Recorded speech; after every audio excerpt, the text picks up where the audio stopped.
Aware ba kayo sa sakit na osteoporosis, mga kasangbahay?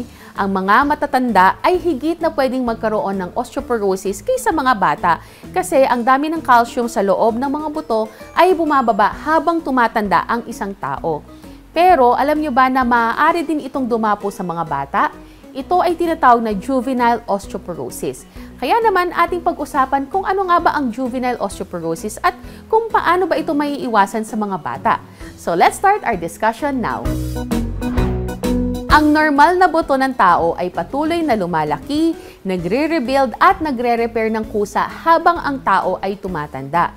Ito ang dahilan kung kaya't matibay ang ating mga buto. Sa mga bata na mayroong juvenile osteoporosis, hindi sapat ang pag-rebuild at repair ng mga buto kung kaya't ang kanilang mga buto ay nagiging marupok, less dense at madaling mabali. Ang juvenile osteoporosis ay karaniwang dulot ng mga medical conditions na nakakapagparupok sa mga buto ng bata. Isa sa pwedeng mag-cause ng juvenile osteoporosis ay ang mga sakit tulad ng juvenile idiopathic arthritis, osteogenesis imperfecta, diabetes, kidney diseases, hyperthyroidism, Cushing's syndrome, inflammatory bowel disease, cystic fibrosis at anorexia nervosa. May mga gamot din na nagkukos ng juvenile osteoporosis tulad ng ilang gamot sa cancer, ilang mga anti-seizure medicines at steroids.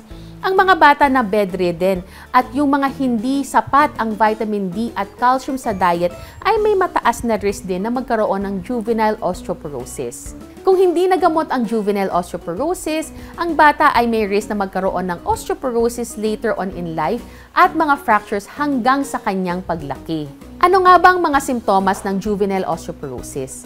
Ang bata na mababa ang bone mineral density ay pwedeng walang nararamdaman or magkaroon siya ng mga pain sa kanyang buto sa hips, sa ankles, sa tuhod at sa paa. Pwede ring may changes sa shape ng kanyang spine at ribs. Minsan naman sila rin ay hirap sa paglalakad. Kailangan malaman ang cause ng juvenile osteoporosis sa isang bata na may simptomas.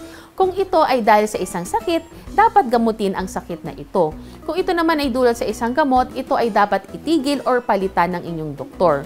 Kung ang bata ay may bone pain, your doctor will probably prescribe mga medications para mabawasan ang kanyang sakit. Yung mga bata na may juvenile osteoporosis should be protected from fractures. Nakakatulong din sa kanila ang physical therapy. Other ways to manage juvenile osteoporosis would be, kailangan i-encourage nyo ang mga bata na mag-regular exercise. Pakainin sila ng pagkain na sagana sa calcium at vitamin D at painumin ng gatas. Iwasan din ang caffeine at ang soft drinks sa diet na nakakapagparupok ng buto. Iwasan din ang labis na pagtaas ng timbang upang maprotektahan ang mga buto ng bata.